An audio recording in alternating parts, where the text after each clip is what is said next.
ഹരേ കൃഷ്ണ.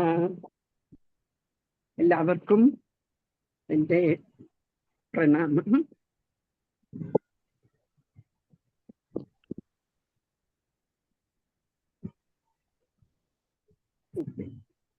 ഭക്തി എന്ന് പറഞ്ഞാൽ എന്താണ്? അതൊരു വെറും ഒരു വികാരമല്ല. നമുക്ക് ഭക്തിയുണ്ട്. ചിലരുടെ അടുക്കല് ക്ലാസ് ഒക്കെ അറ്റൻഡ് ചെയ്യാൻ പറയും ഓക്കെ, എനിക്കിപ്പോഴേ ഭക്തിയുണ്ട്, എനിക്ക് കൃഷ്ണനോട് വലിയ ഭക്തിയാണ്, ക്ലാസ് ഒന്നും അറ്റൻഡ് ചെയ്യേണ്ട ആവശ്യമൊന്നുമില്ല എന്ന് പറയും. പ്രഭുപാദ് ഭക്തി എന്നുള്ള വാക്കിനെ അതിന്റെ മീനിങ് കൊടുത്തിരിക്കുന്നത് എന്താണെന്നറിയാമോ? ഭക്തിയുക്ത സേവനം എന്നാണ്. ഭക്തി എന്ന് പറഞ്ഞാൽ നമ്മൾ സേവിക്കണം. നമ്മൾ ഒരാളെ ഇഷ്ടപ്പെട്ടാൽ, നമ്മൾ അമ്മയും അച്ഛനെ നമുക്ക് ഇഷ്ടമുണ്ടെങ്കിൽ നമ്മൾ അവർക്ക് വേണ്ടി നമ്മൾ എന്ത് ചെയ്യണം എന്ന് നമ്മൾ വിചാരിക്കും, അല്ലെ? നമുക്ക് എന്ത് ചെയ്താലും മതിയാകില്ല അവർക്ക്, അല്ലെ? അതിനെയാണ് ഭക്തി എന്ന് പറയുന്നത്. അപ്പം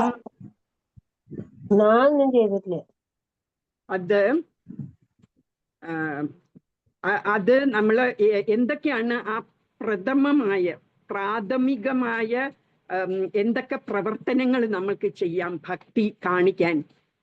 നമ്മൾ കേൾക്കണം, നമ്മൾ ജപിക്കണം, അല്ലെങ്കിൽ നമ്മൾ സംസാരിക്കണം കൃഷ്ണനെ കുറിച്ച്, കൃഷ്ണന്റെ വിഭൂതികളെ കുറിച്ച്, കൃഷ്ണന്റെ മഹിമകള് നമ്മൾ പറയണം.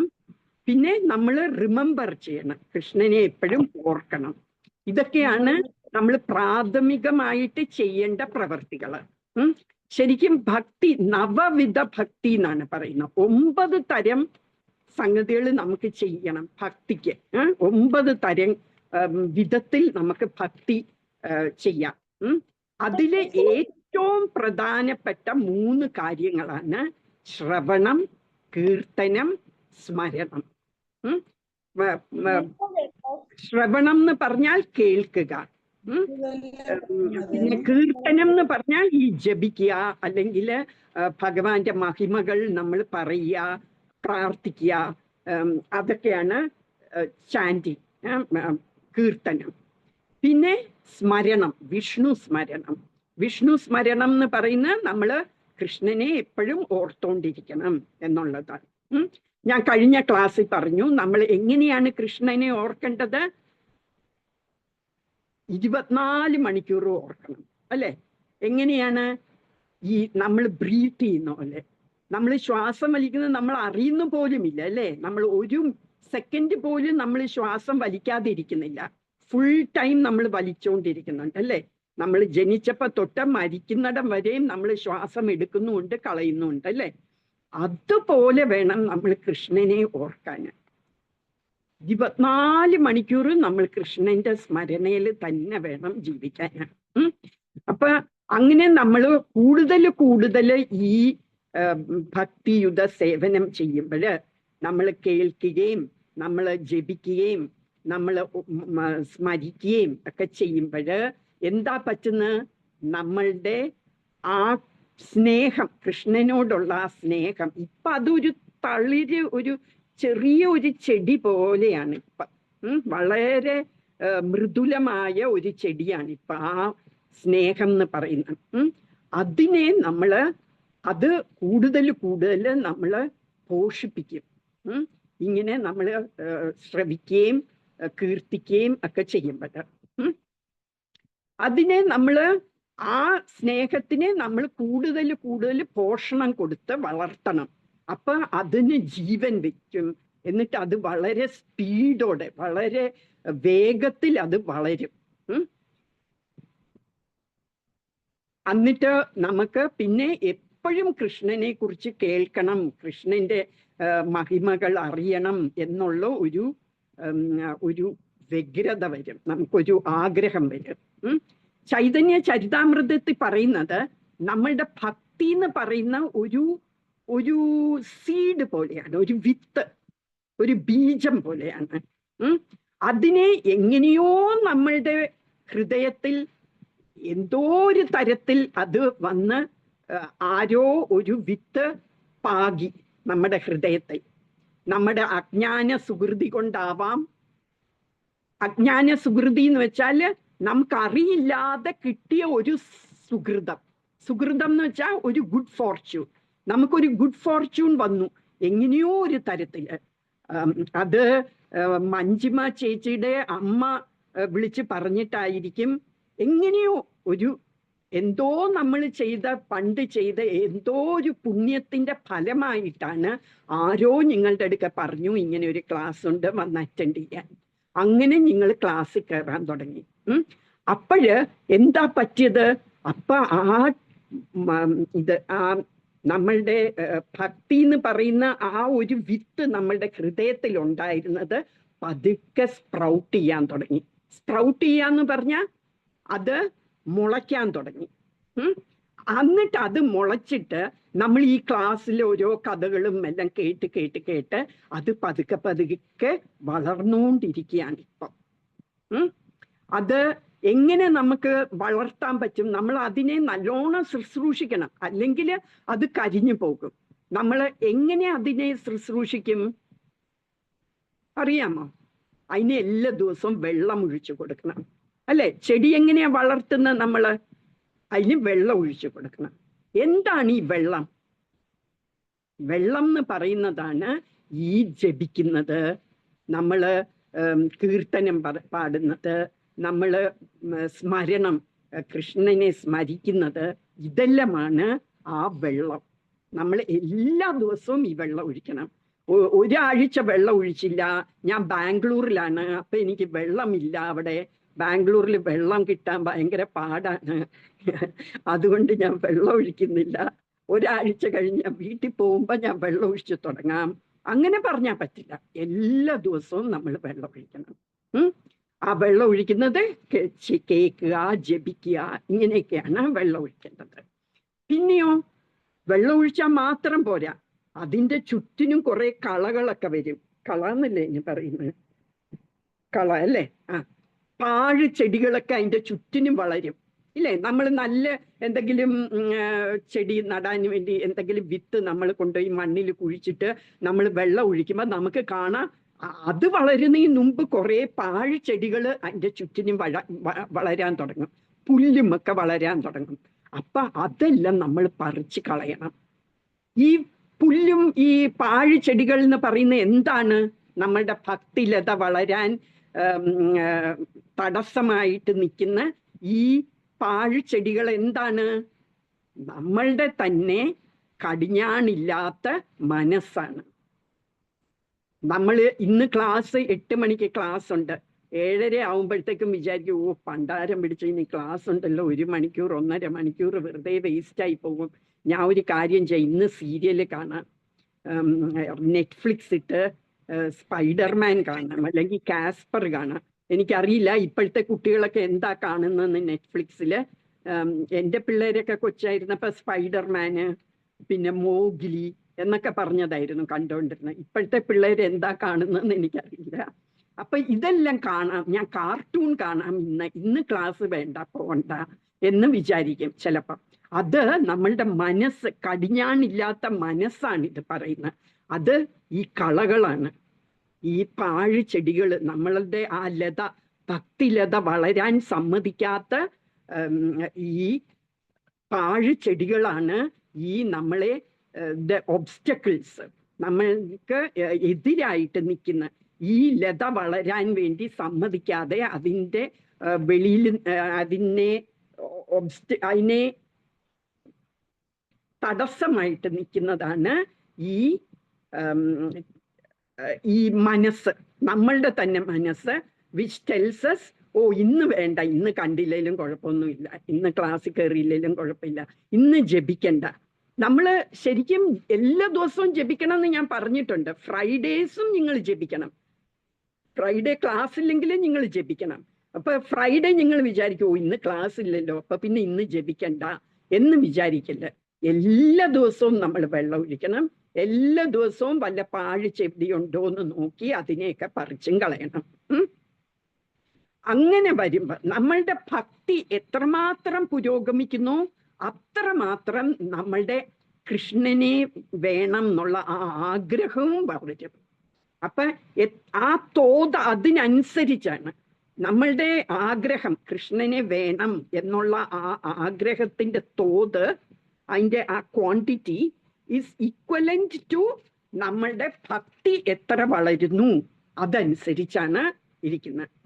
ഭക്തിലത നല്ലോണം വളർന്നാൽ നമ്മളുടെ ആഗ്രഹം കൃഷ്ണന്റെ അത്രയും വളർന്നു എന്നാണ് അതിൻ്റെ അർത്ഥം.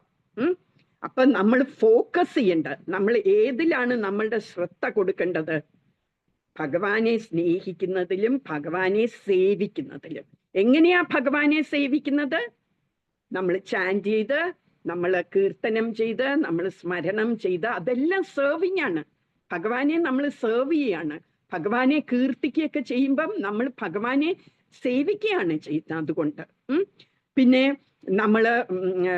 നമുക്ക് ആനന്ദം വരും. അപ്പം ആ ആനന്ദം വരും. പിന്നെയും നമുക്ക് കൂടുതൽ തീവ്രമായ ഒരു ആഗ്രഹം വരും കൃഷ്ണനെ കുറിച്ച് കൂടുതൽ അറിയാനും കൃഷ്ണനെ മനസ്സിലാക്കാനും കൃഷ്ണന്റെ അടുത്ത് ചെല്ലണം എന്നുള്ള ആ ആഗ്രഹം നമുക്ക് വളർന്ന് വരും.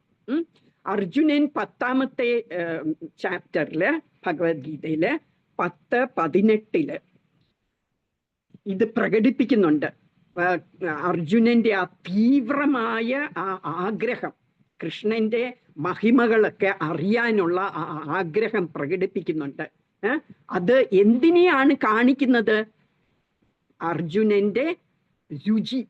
അർജുനന് നല്ല രുചിയുണ്ട് കൃഷ്ണന്റെ കാര്യങ്ങൾ കേൾക്കാൻ എന്നുള്ളതാണ് അത് കാണിക്കുന്നത്. അതുപോലെ തന്നെ നമ്മൾക്കും മനസ്സിലാക്കാം എത്ര രുചി നമുക്ക് കൃഷ്ണനോടുണ്ട് എന്നുള്ളത് നമുക്കും കണക്കാക്കാനുള്ളതേ ഉള്ളൂ. എത്രമാത്രം നമ്മൾ കൃഷ്ണനെ ആഗ്രഹിക്കുന്നു എന്ന് നമ്മൾക്ക് തന്നെത്താനെ നോക്കാം. ഒരു സ്കെയിൽ ഫ്രം 1 to 10 നമ്മൾ 1 വെച്ചാൽ അതിൻ്റെ അർത്ഥം നമ്മൾക്ക് കൃഷ്ണ കഥയൊക്കെ കേൾക്കാൻ കുറച്ച് ഇഷ്ടമാണ് എന്നാണ് അർത്ഥം. 2 വെച്ചാൽ നമുക്ക് ജപിക്കാൻ നല്ല ടേസ്റ്റ് വന്നു, അതാണെങ്കിൽ 2 അങ്ങനെ 10 വരെ എത്തണമെങ്കിൽ നമുക്ക് ഗോപിമാർക്ക് കൃഷ്ണനോടുള്ള സ്നേഹം അത്രയും ആയാലാണ് 10 അപ്പൊ നമ്മൾ എവിടെ നിൽക്കുന്നു? 1ലും 2ന്റെ ഇടയ്ക്ക് ഇങ്ങനെ തട്ടിക്കളിച്ചുകൊണ്ടിരിക്കുകയാണ് അല്ലേ. നമുക്ക് 2 നമുക്ക് ജപത്തിനോട് അത്ര രുചി വന്നിട്ടില്ല, അത്രയും ആയിട്ടുള്ളൂ. നമ്മൾ 10 വരെയും എത്തണം. 10 ഗോപിമാരുടെ ഗോപികളുടെ സ്നേഹം കൃഷ്ണനോടുള്ളത്. ഞാൻ പറഞ്ഞു തന്നിട്ടുണ്ടോ കൃഷ്ണനോട് ഗോപിമാർക്ക് എത്ര ഇഷ്ടമുണ്ട് എന്നുള്ളത്? ഇല്ലല്ലേ.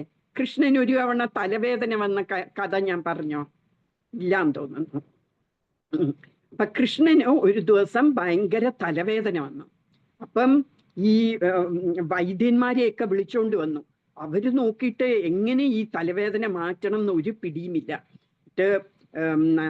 രുക്മിണി ദേവിക്കും സത്യഭാമയ്ക്കും ഒക്കെ വിഷമമാകാൻ തുടങ്ങി. ഇതെങ്ങനെ ഞാൻ ഈ തലവേദന കൃഷ്ണന്റെ മാറ്റും എന്ന്. അപ്പം കൃഷ്ണൻ തന്നെ പറയും, എൻ്റെ തലവേദന മാറണം എന്നുണ്ടെങ്കിൽ എൻ്റെ ഒരു ഭക്തന്റെ ധൂലി, കാലിലെ ധൂലി എന്ന് പറഞ്ഞാൽ ഡസ്റ്റ് ഫ്രം ദെയർ ഫീറ്റ് എൻ്റെ നെറ്റിയിൽ വെച്ചാലേ ആ തലവേദന മാറുള്ളൂ എന്ന് പറഞ്ഞു. എന്നുവെച്ചാല് കാലിങ്ങനെ നമ്മൾ മണ്ണിക്കൂടെ നടക്കുമ്പോ കാലിന്റെ അടിയിൽ പൊടി വരില്ലേ, അപ്പൊ ഭക്തന്മാരുടെ കാലിന്റെ അടിയിലുള്ള ആ ചെളിയെടുത്ത് എൻ്റെ നെറ്റിയിൽ വെച്ചാലേ എൻ്റെ തലവേദന മാറുള്ളൂ എന്ന് കൃഷ്ണൻ പറയും. അപ്പം നാരദൻ അവിടെ ഉണ്ട്. നാരദൻ പറയും രുക്മിണി ദേവിയുടെ അടുക്കല്, രുക്മിണി ദേവി എന്നാ ഒന്നും കാലിലെ മണ്ണ് തരൂ, ഞാൻ കൃഷ്ണന്റെ തലയെ വെക്കട്ടെ എന്ന് പറയുമ്പം രുക്മിണി ദേവി പറയും, എൻ്റെ കാലിലെ മണ്ണ് എങ്ങനെയാ ഭഗവാന്റെ തലയിൽ വെക്കുന്നത്? അത് പറ്റില്ല. ഒന്നാമത് അങ്ങനെ ചെയ്താൽ ഞാൻ നരകത്തിൽ പോകും, അതുകൊണ്ട് എൻ്റെ ധൂലി ഞാൻ കൊടുക്കില്ല എന്ന് പറയും. അപ്പം സത്യഭാമയുടെ ഒക്കെ ചോദിക്കും, സത്യഭാമയും പറയും പറ്റില്ല എന്ന് പറയും. അപ്പൊ നാരദൻ അങ്ങനെ എല്ലാരെങ്കിലും ചോദിച്ച് നടക്കും. അപ്പൊ എല്ലാരും പറയും, അയ്യോ ഭഗവാന്റെ തലയിൽ എൻ്റെ ഇത് വെക്കാനോ മണ്ണ് വെക്കാനോ അത് പറ്റില്ല എന്ന് പറയും. അപ്പൊ ഗോപിമാരുടെ ഒക്കെ ചെല്ലും. അപ്പൊ ഗോപിമാരുടെ പറയും ഇങ്ങനെ ഭഗവാന് തലവേദനയാണ്. അയ്യോ ആണോ, എന്താണ്, എങ്ങനെ അത് മാറ്റാൻ പറ്റും എന്ന് പറയും. അപ്പൊ പറയും ഭക്തരുടെ മണ്ണ് നെറ്റിയിൽ വെച്ചാലേ മാറുള്ളൂ എന്ന് പറഞ്ഞു. ഉടനെ എന്ത് ചെയ്യും, ഈ ഗോപിമാര് വേഗം പോയി കാല് യമുനയുടെ വെള്ളത്തിൽ ഇങ്ങനെ കാല് മുക്കിയേച്ച് പോയി മണ്ണിൽ കാല് ചവിട്ടിയിട്ട് ആ മണ്ണെല്ലാം ഒരു കൂടിലിട്ട് നാരദന്റെ കൈ കൊടുത്തിട്ട് പറയും വേഗം ഓടിപ്പോയി കൃഷ്ണന് കൊണ്ട് കൊടുക്ക്, കൃഷ്ണന്റെ തലവേദന മാറട്ടെ എന്ന് പറയും. അപ്പൊ നാരദൻ പറയും, നിങ്ങൾക്ക് എന്താ നിങ്ങൾ ഇങ്ങനെ പറയുന്നത്, നിങ്ങൾക്ക് അറിയാമോ നിങ്ങൾ നരകത്തിൽ പോകുന്നു, ഭഗവാന്റെ തലയിൽ നിങ്ങളുടെ മണ്ണ് വെച്ചാല് നിങ്ങള് നരകത്തിൽ പോകും എന്ന് പറയും. അപ്പൊ ഗോപിമാര് പറയും, അതിനെന്താ, ഞങ്ങൾ നരകത്തിൽ പൊക്കോളാം, ഭഗവാന്റെ തലവേദന മാറണം എന്നുള്ളതല്ലേ ഇമ്പോർട്ടന്റ്, നമ്മൾ നരകത്തിൽ പോവോ അതോ സ്വർഗത്ത് പോകുമോ എന്നുള്ളത് അതിനൊരു പ്രസക്തിയുമില്ല. കൃഷ്ണന്റെ തലവേദന മാറണം, കൃഷ്ണൻ വേദനിക്കല്, അതാണ് ഏറ്റവും പ്രധാനം എന്ന് പറയും. അതാണ് ആ പ്രേമം, ആ കൃഷ്ണനോടുള്ള എന്താ സ്വാർത്ഥതയില്ലാത്ത, സെൽഫിഷ്നെസ് ഒന്നുമില്ലാത്ത ആ സ്നേഹം ആണ് ഏറ്റവും വലുത്. അതാണ് 10-10. നമ്മളിപ്പോ 10-1 ഇരിക്കുക അല്ലെ. അപ്പൊ ആ ഭക്തി നമ്മൾക്ക് വളർന്ന് വളർന്ന് വരണം. ആ ഭക്തി വളരണമെങ്കിൽ എന്താണ് ചെയ്യേണ്ടത്, നമ്മൾ ചാൻറ്റ് ചെയ്യണം, നമ്മൾ ജപിക്കണം, അതാണ് ചാൻറ്റ് ചെയ്യണം, പിന്നെ സ്മരിക്കണം, പിന്നെ നമ്മൾ കേൾക്കണം, കൃഷ്ണ കഥകളെല്ലാം കേൾക്കണം. ഇനിയിപ്പം നമ്മൾ ഒന്നാണ്, അതുകൊണ്ട് നമ്മൾക്ക് വിഷമം വരേണ്ട കാര്യമുണ്ടോ? ഇല്ല. എന്താന്ന് വെച്ചാല് ഇതൊരു നമുക്ക് ടേസ്റ്റ് ഇല്ല എന്ന് പറയുന്ന ഒരു പെർമനന്റ് ഒരു സ്ഥിതിയല്ല, ഒരു അവസ്ഥയല്ല. അത് നമുക്ക് മാറ്റിയെടുക്കാനുള്ളതേ ഉള്ളൂ. നമുക്ക് അത് വളർത്തിയെടുക്കാം. ഈ ടേസ്റ്റ്, ഈ രുചി നമുക്ക് വളർത്തിയെടുക്കാനുള്ളതേ ഉള്ളൂ. അല്ലാതെ നമുക്ക് ഒന്നേ ഉള്ളല്ലോ എന്നും പറഞ്ഞ് നമ്മൾ വിഷമിക്കേണ്ട കാര്യമൊന്നുമില്ല. അതിനെ വളർത്തിയെടുക്കാൻ എന്താ ചെയ്യേണ്ടത്, നമ്മളുടെ ഹൃദയം പ്യൂരിഫൈഡ് ആക്കണം. എന്ന് വെച്ചാൽ നമ്മുടെ ഹൃദയം ശുദ്ധമാകണം. ശുദ്ധമാകുകയും വേണം. നമ്മളുടെ സ്മരണ, കൃഷ്ണനോടുള്ള സ്മരണ കൂടി വരണം. എങ്ങനെയാണ് നമ്മളുടെ ഹൃദയം പ്യൂരിഫൈഡ് ആകുന്നത്? ഇന്നലെ ഞാൻ പറഞ്ഞു അല്ലേ, ഒരു ഗ്ലാസ്സിൽ വെള്ളം എടുത്ത് ഒരു കുറച്ച് കലങ്ങിയ ഒരു വെള്ളം എടുക്കുക. എന്നിട്ട് വേറെയുള്ള യോഗ പ്രാക്ടീസസ്, നമ്മൾ പ്രാണയാമയും അങ്ങനത്തെ ഒക്കെ ചെയ്താല് താൽക്കാലികമായിട്ട് അതിൽ ഉള്ള പൊടിയെല്ലാം സെറ്റിൽ ഡൗൺ ചെയ്യും, താഴെ അടിയും. പക്ഷെ കുറച്ച് കഴിയുമ്പോഴത്തേക്കും എന്തെങ്കിലും ഒരു സാഹചര്യം വരിക, നമുക്ക് സഹിക്കാൻ പറ്റാത്ത ഒരു സാഹചര്യം വരുമ്പോൾ പിന്നെയും ഇതെല്ലാം പൊങ്ങി വരും. നമ്മളുടെ വിഷമങ്ങളും നമ്മളുടെ സ്ട്രെസ്, നമ്മളുടെ ടെൻഷൻ എല്ലാം പിന്നെയും പൊങ്ങി വരും. എന്നാൽ ചാൻറ്റിങ് കൊണ്ട്, ചാൻറ്റിങ് എന്ന് പറയുന്ന എന്താണ്, ശരിക്കും മന്ത്ര മെഡിറ്റേഷൻ ആണ്. ഈ മന്ത്ര മെഡിറ്റേഷൻ കൊണ്ട് കിട്ടുന്നത് എന്താണ്, ചേതോദർപ്പണ മാർജനം എന്ന് പറഞ്ഞാൽ നമ്മുടെ മനസ്സിലുള്ള, മനസ്സെന്ന് പറയുന്ന അല്ലെങ്കിൽ നമ്മുടെ ഹൃദയം എന്ന് പറയുന്ന കണ്ണാടി, ദർപ്പണം എന്ന് പറഞ്ഞാൽ കണ്ണാടി, ആ കണ്ണാടിയിലുള്ള പൊടികളെല്ലാം തൂത്ത് മാറ്റുകയാണ്, മാർജനം ചെയ്യാണ്, ക്ലീൻ ചെയ്യാണ് ചെയ്യുന്നത്. അപ്പൊ പിന്നെ പൊടി അവിടെ നിൽക്കേയില്ല, പിന്നെ പൊടിയേയില്ല, നമ്മളുടെ മനസ്സ് ഭയങ്കര ശുദ്ധമാകും. അതാണ് നമ്മൾ ചെയ്യേണ്ടത്. ഇനി നമ്മൾ ഇതെല്ലാം ചെയ്യുമ്പോൾ, നമ്മൾ പ്യൂരിഫൈഡ് ആകുമ്പോൾ നമ്മളുടെ ആത്മാവ് നാച്ചുറലി അതിന് ടേസ്റ്റ് വരും. കൃഷ്ണന്റെ ഇതെല്ലാം കേൾക്കാനുള്ള ടേസ്റ്റ് വരും.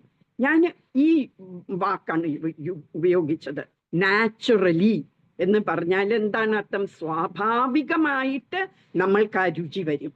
എന്താ സ്വാഭാവികമായിട്ട് എന്ന് പറയുന്നത്? സ്വാഭാവികമായിട്ട് എന്ന് പറഞ്ഞാൽ ഒറിജിനലി നമുക്കുണ്ടായിരുന്നു, അത് ഇപ്പൊ ഇല്ല, അത് നമ്മൾക്ക് തിരിച്ചു കിട്ടുന്നതിനാണ് നമ്മൾ പറയുന്ന സ്വാഭാവികമായിട്ട് എന്ന് പറയുന്നത് അല്ലേ. നമുക്ക് ഉണ്ടായിരുന്ന ഒരു സാധനം ഇപ്പൊ താൽക്കാലികമായിട്ടില്ല, അത് നമുക്ക് തിരിച്ചു കിട്ടുകയാണ്. അത് എന്തുകൊണ്ട് അങ്ങനെ പറയുന്നതെന്ന് വെച്ചാൽ, നമ്മൾ എല്ലാരും കൃഷ്ണന്റെ കൂടെയായിരുന്നു. പണ്ട് പണ്ട് പണ്ട് millions and millions of years ago നമ്മൾ എല്ലാവരും കൃഷ്ണന്റെ കൂടെ ഗോലോക വൃന്ദാവനം, കൃഷ്ണലോകത്തിന് പറയുന്ന ഗോലോക വൃന്ദാവനം ആണ്. നമ്മൾ ഗോലോക വൃന്ദാവനത്തിൽ കൃഷ്ണന്റെ കൂടെ തന്നെയായിരുന്നു. നമ്മളിൽ കുറെ പേരെല്ലാം ഗോപന്മാരായിരുന്നു, കൃഷ്ണന്റെ കൂടെ കൃഷ്ണന്റെ എന്താ കൂടെ ഈ പശുക്കളെയൊക്കെ മേയ്ക്കാൻ വേണ്ടി വനത്തിൽ പോയി അവിടെ കളിച്ച് കുറെ കളികൾ കളിക്കും ഗോപന്മാരുമായിട്ട്. എന്നിട്ട് എല്ലാ കൂട്ടുകാരെല്ലാരും കൂടി കൃഷ്ണനെ ആണെങ്കിൽ കുറെ സ്വർണമൊക്കെ ഇട്ട് നല്ല നെക്ലേസും മാലകളും വളകളും എല്ലാം ഇട്ടാണ് കൃഷ്ണൻ പോകുന്നത്. പക്ഷേ വനത്തിലെത്തുമ്പോ എന്താ, എല്ലാം എടുത്ത് ഒരു തുണി സഞ്ചിക്കകത്ത് ഇട്ട് വെച്ചിട്ട് അവരെന്ത് ചെയ്യും, പൂക്കളൊക്കെ പറിച്ച് ഒരു മാലയൊക്കെ കിട്ടും. 5 തരം നല്ല പൂക്കളുണ്ട്, നല്ല മണക്കുന്ന പൂക്കള്. ആ പൂക്കൾ വെച്ച് കെട്ടുന്ന മാലയാണ് വൈജയന്തി മാല എന്ന് പറയുന്നത്. കൃഷ്ണന് ഏറ്റവും പ്രിയപ്പെട്ടതാണ് ഈ വൈജയന്തി മാല. അപ്പൊ ഈ വൈജയന്തി മാലയൊക്കെ ഉണ്ടാക്കി കൃഷ്ണന് ഇട്ടുകൊടുക്കും. പിന്നെ കാതില് കർണികാരം എന്ന് പറഞ്ഞ പൂ കിട്ടും, കുഞ്ഞു പൂക്കള്. ആ പൂക്കള് കാതിലൊക്കെ വെച്ചു കൊടുക്കും. പിന്നെ ഒരു ബിംബ ഫ്രൂട്ട് ഉണ്ട്, അത് നല്ല ചുമന്ന ഫ്രൂട്ടാണ്. ആ ഫ്രൂട്ട് വെച്ച് ലിപ്സൊക്കെ ഇങ്ങനെ ചുമപ്പാക്കി കൊടുക്കും. ഇങ്ങനത്തെ ഒക്കെ ഓരോ പണികൾ ചെയ്യുമായിരുന്നു ഈ ഗോപന്മാര്. അങ്ങോട്ടും ഇങ്ങോട്ടും എല്ലാം ചെയ്യും. എന്നിട്ട് എല്ലാരും വീട്ടിൽ നിന്ന് കഴിക്കാനുള്ള ടിഫിൻ ബോക്സുമായിട്ടാണ് വരുന്നത്. എന്നിട്ട് ഉച്ചയാവുമ്പോഴത്തേക്ക് എല്ലാരും ഒരു മരത്തിന്റെ ചോട്ടിലിരുന്ന് അങ്ങോട്ടും ഇങ്ങോട്ടും അവർ കൊണ്ടുവന്ന സാധനങ്ങളൊക്കെ കൊടുക്കുകയും ഒക്കെ ചെയ്യും. ഇങ്ങനെയായിരുന്നു ഗോപന്മാര്. എന്നിട്ട് അവര് കുറെ കളികളൊക്കെ കളിക്കും. അതില് റെസ്ലിംഗ് കളിക്കും. WWF കണ്ടിട്ടില്ലേ നിങ്ങള്? 2 പേര് തമ്മില് ഫൈറ്റ് ചെയ്യുന്നത്, ഗുസ്തി. അപ്പൊ ഗുസ്തിയൊക്കെ കളിക്കും അവര്. എന്നിട്ട് തോക്കുന്നയാള് മറ്റേ ആളെ തോളത്ത് വെച്ചോണ്ട് നടക്കണം. അതാണ് അവരുടെ പണിഷ്മെന്റ്. അപ്പൊ മിക്കപ്പോഴും കൃഷ്ണൻ തോക്കും. കൃഷ്ണൻ അങ്ങനെ തോറ്റു കൊടുക്കും ആ ഗോപന്മാർക്ക് സന്തോഷം വരാന്. അപ്പൊ എന്നിട്ട് കൃഷ്ണന് ഇവരെ തോളത്ത് കയറ്റി വെച്ചോണ്ട് നടക്കേണ്ടി വരും. ഇങ്ങനത്തെ ഒക്കെ ഓരോ കളികൾ കളിക്കുമായിരുന്നു. നമ്മളും ഇതില് ഒരു ഗോപനായിരുന്നു പണ്ട് പണ്ടൊരു സമയത്ത്. അല്ലേ ചിലപ്പോ ഗോപി ആയിരുന്നായിരിക്കും, അല്ലെങ്കിൽ ചിലപ്പം യശോദാമാതെ ഹെൽപ്പ് ചെയ്യുന്ന ഒരു സ്ത്രീ ആയിരുന്നായിരിക്കും. അങ്ങനെ പല ഇതും ആയിരുന്നു നമ്മൾ പണ്ട് പണ്ട്, millions and millions of years ago. എന്നിട്ട് എന്ത് പറ്റി? നമ്മൾ എന്താ താഴെ വീണത്? ഈ ഭൂമിയിലോട്ട് എങ്ങനെ വീണു? എന്താന്ന് വെച്ചാ നമുക്ക് പതുക്കെ മനസ്സിൽ തോന്നാൻ തുടങ്ങി, ഓ കൃഷ്ണൻ മാത്രം ഇങ്ങനെ എൻജോയ് ചെയ്യുന്നല്ലോ, നമുക്കും കൃഷ്ണനാകണം. കൃഷ്ണനെ പോലെ എല്ലാരും കൃഷ്ണനെ സേവിക്കുന്നു, എല്ലാരും കൃഷ്ണനെ കുറിച്ച് പറയുന്നു, എല്ലാരും കൃഷ്ണനെ കൊഞ്ചിപ്പിക്കുന്നു. അപ്പൊ നമുക്കും കൃഷ്ണനെ പോലെ ആകണം എന്ന് നമ്മളുടെ മനസ്സിലൊരു എൻവി വന്നു. എൻവി എന്ന് പറഞ്ഞാൽ എന്താണ്? ഒരു അസൂയ വന്നു അല്ലേ? നമുക്കും ഒരു അസൂയ വന്നു, നമ്മൾക്കും കൃഷ്ണനെ പോലെ ആകണം എന്ന് തോന്നി. അപ്പൊ കൃഷ്ണന് നമ്മുടെ മനസ്സിലുള്ള എല്ലാം മനസ്സിലാകും. അപ്പൊ കൃഷ്ണൻ പരമാത്മാവായിട്ട് നമ്മുടെ മനസ്സിലുണ്ട് അല്ലേ? അപ്പൊ കൃഷ്ണന് എല്ലാം മനസ്സിലാകും. അപ്പൊ കൃഷ്ണൻ പറഞ്ഞു, okay, you want to become like me, ശരി, ഞാൻ ഒരു ലോകം ഉണ്ടാക്കിയിട്ട് നിന്നെ അവിടെ ഇടാം. നീ അവിടെ എങ്ങനെ വേണേ ജീവിച്ചോ, രാജാവായിട്ടോ കൃഷ്ണനെ പോലെയോ എങ്ങനെ വേണം എന്ന് വെച്ചാൽ നിങ്ങൾക്ക് ജീവിക്കാം. പക്ഷെ നിങ്ങൾക്ക് മനസ്സിലാകും അങ്ങനെ നിങ്ങൾക്ക് സന്തോഷം കിട്ടില്ല. നിങ്ങൾക്ക് യഥാർത്ഥ സന്തോഷം, യഥാർത്ഥ ആനന്ദം കിട്ടണമെങ്കിൽ നിങ്ങൾ എൻ്റെ കൂടെ തന്നെ ഇരുന്നാലേ കിട്ടുള്ളൂ. എൻ്റെ സേവകനായിട്ട് നിങ്ങൾ ഇരുന്നാൽ മാത്രമേ നിങ്ങൾക്ക് സന്തോഷം കിട്ടുള്ളൂ എന്ന് നിങ്ങൾക്ക് മനസ്സിലാകും. അതുവരെ നിങ്ങൾ അവിടെ പോയി ജീവിച്ചോ എന്ന് പറഞ്ഞു. അങ്ങനെ അങ്ങനെ നമ്മൾ കാലങ്ങൾ ഇങ്ങനെ പോയി. നമ്മൾ ഒരു ജന്മമെടുത്തു, വേറെ ജന്മമെടുത്തു, വേറെ ജന്മമെടുത്തു, അങ്ങനെ ജന്മങ്ങൾ ഇങ്ങനെ എടുത്തോണ്ടിരിക്കുകയാണ്. ഓരോ ജന്മം തോറും നമ്മൾ കൃഷ്ണനെ മറന്നു പോയി. ഇപ്പൊ നമുക്ക് കൃഷ്ണൻ ആരാന്ന് പോലും അറിയില്ല. ഇന്ത്യയിലുള്ളവർക്ക് കുറച്ച് പേർക്ക് മനസ്സിലാകുമായിരിക്കും ആരാ കൃഷ്ണൻ എന്ന്. വേറെ അമേരിക്കയിലും ഇംഗ്ലണ്ടിലും ഒക്കെ പോയാൽ അവർക്കൊന്നും കൃഷ്ണൻ എന്നുള്ള പേര് പോലും അറിയില്ല. അങ്ങനെ ഒരു ഭഗവാൻ ഉണ്ടെന്ന് പോലും അറിയില്ല, അല്ലേ? അപ്പോഴ് നമ്മൾക്ക് ഇനി എന്താണ് ഒരു പോംവഴി? തിരിച്ച് നമുക്ക് കൃഷ്ണന്റെ അടുത്ത് എത്തണം, അല്ലെ? അതിനുള്ള മാർഗമാണ് ഭക്തി. ഭക്തി കൊണ്ട് മാത്രമേ നമുക്ക് കൃഷ്ണന്റെ അടുക്ക തിരിച്ചെത്താൻ പറ്റുള്ളൂ. അല്ലാതെ ഓരോ യോഗ ആസനങ്ങളൊക്കെ ചെയ്ത് നമ്മൾ തലയും കുത്തി നിൽക്കുകയും ഒക്കെ ചെയ്തിട്ടൊന്നും കാര്യമില്ല. നമുക്ക് ഏറ്റവും എളുപ്പം കൃഷ്ണന്റെ അടുക്ക എത്തണം എന്ന് വെച്ചാൽ ഭക്തി മാർഗത്തിൽ കൂടി മാത്രമേ പറ്റുള്ളൂ.